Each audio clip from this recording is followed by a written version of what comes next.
नमस्कार दोस्तों, मैं सोनू शर्मा। अगर आप गरीब पैदा हुए हैं तो बधाई हो। जी हाँ, बिल्कुल सही सुना आपने। आप हैरान होंगे जानकर कि अमीर बचपन नहीं, गरीब बचपन सफलता की गारंटी होता है। आज का वीडियो खासकर उन लोगों के लिए है जो गरीबी को अभिशाप समझते हैं। इस वीडियो को लास्ट तक देखिएगा, आप मान जाएंगे कि गरीबी अभिशाप नहीं बल्कि भगवान का वरदान है। इतिहास गवाह है, ज्यादातर बड़े बड़े लेजेंड्स महलों में नहीं बल्कि गलियों, झोपड़पट्टी या छोटे घरों में ही पैदा हुए हैं। आपने सोचा है कि ऐसा क्यों होता है? चलिए आज इसका पर्दाफाश करते हैं। आप कभी गौर करना, सड़कों पर पलने वाले बच्चों का इम्यून सिस्टम इतना अच्छा होता है कि दिसंबर जनवरी की सर्दी में भी वो नंगा खेल रहा होता है और उसे कोई तकलीफ नहीं होती। और अमीरों के पैम्पर बच्चों को ब्लैंकेट में, हीटर में सर्दी लग जाती है। और यही कारण है कि गरीब बच्चे कभी आसानी से नहीं टूटते, क्योंकि उनकी जिंदगी की नींव बड़ी मजबूती से पड़ती है। अब आप कहेंगे, क्या अमीर बच्चे सफल नहीं होते?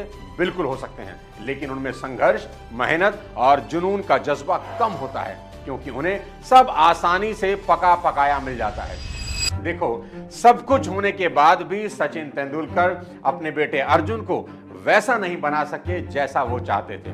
सब कुछ था सचिन के पास अर्जुन को देने के लिए, बढ़िया से बढ़िया ग्राउंड, एक से बढ़कर एक कोच, बढ़िया डाइट, बढ़िया ट्रेनर, पर कुछ नहीं हुआ। और दूसरी तरफ गोलगप्पे बेचने वाला यशस्वी जायसवाल वहां पहुंच गया जहां सचिन चाहते थे कि अर्जुन पहुंचे। यही अमीरी की सबसे बड़ी दिक्कत है कि जिंदगी उन्हें कभी ना नहीं बोलती। इसीलिए जब जिंदगी का असली इम्तिहान आता है तो अमीरी अक्सर कमजोर पड़ जाती है। आप माने या ना माने, गरीबी आपको मजबूत ही बनाती है। डॉक्टर एपीजे अब्दुल कलाम बचपन में अखबार बेचते थे। अखबार बेचते बेचते किताबें पढ़ने लगे।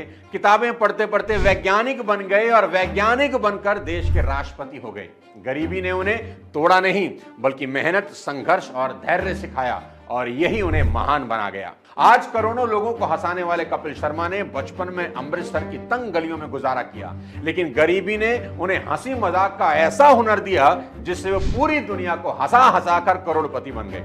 कपिल खुद कहते हैं, गरीबी का शुक्रिया जो मुझे इतना अमीर बना दिया। उनके शो के सभी कलाकार, चाहे सुनील ग्रोवर हो चाहे भारती, सभी गरीब परिवारों से ही आते हैं, लेकिन आज बेहद सफल है। और मैं तो खुद को भी बहुत खुशनसीब मानता हूं कि मैं एक गरीब परिवार में पैदा हुआ। खुशनसीब इसलिए कहता हूं क्योंकि अमीर बनने का मौका ईश्वर गरीब लोगों को ही देता है। जो ऑलरेडी अमीर हैं उसके पास ये सुनहरा मौका नहीं है। जो नीचे बैठा है वही तो ऊपर जाएगा। सब कुछ प्लेट में सज के मिल जाए उसमें मजा ही क्या है, क्योंकि गंगोत्री से गंगा सागर की दूरी तो मुर्दा भी तय कर लेता है। उसमें क्या बड़ी बात है? आप मुर्दे को गंगोत्री में बहा दें, वो बिना कुछ किए गंगा सागर पहुंच ही जाएगा। लेकिन अगर भुजाओं का बल देखना हो तो गंगा सागर से गंगोत्री की तरफ उल्टा तैरना होता है, और यही स्ट्रगल इंसान को मजबूत बनाता है। और दोस्त, गरीबी में सबसे मजे की बात क्या है जानते हैं? गरीबी में जो एक्स्ट्रा टैलेंट मिलता है ना, उसका नाम है जुगाड़।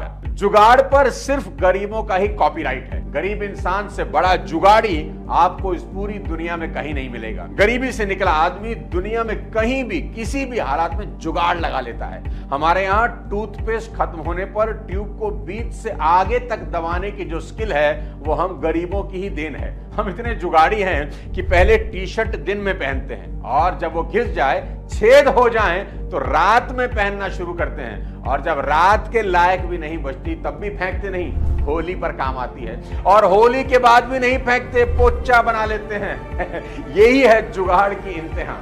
आज के वीडियो में मैं एक बेहद हैरान करने वाली कहानी सुनाना चाहता हूं, जिसे सुनकर आपके रोंगटे ना खड़े हो जाएं तो वीडियो बंद कर देना। 29 जनवरी 1954 में पैदा हुई एक बेहद गरीब लड़की, जिसके पास बचपन में पहनने तक के कपड़े नहीं थे, तो आलू की बोरियों को काट कर उसे कपड़े पहनाए गए।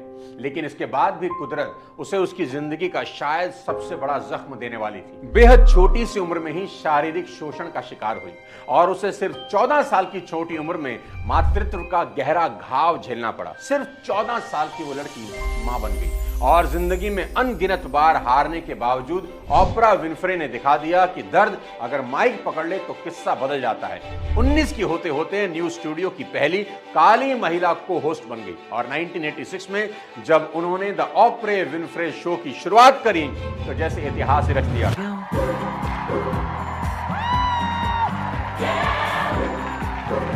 दुनिया का ऐसा कौन सा सितारा था जो ओपरा विनफ्रे शो में जाने को मचलता नहीं था?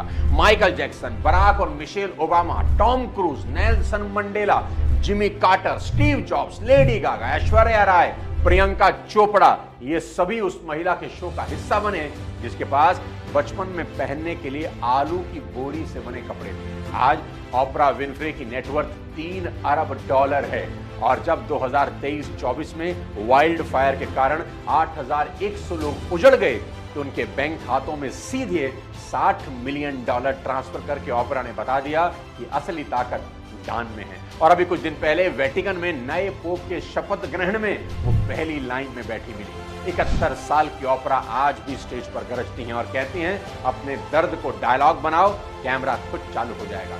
यानी सबक बिल्कुल साफ है, हालात कितने ही भयानक क्यों ना हो, अगर दिल में जुनून और दरिया दिली हो तो एक इंसान पूरी इंडस्ट्री, पूरी ऑडियंस और पूरी दुनिया का नैरेटिव बदल सकता है। तो अपने दर्द को डायलॉग बनाओ मेरे दोस्त, और यही सोचो कि अगर ओपरा कर सकती है तो मैं क्यों नहीं।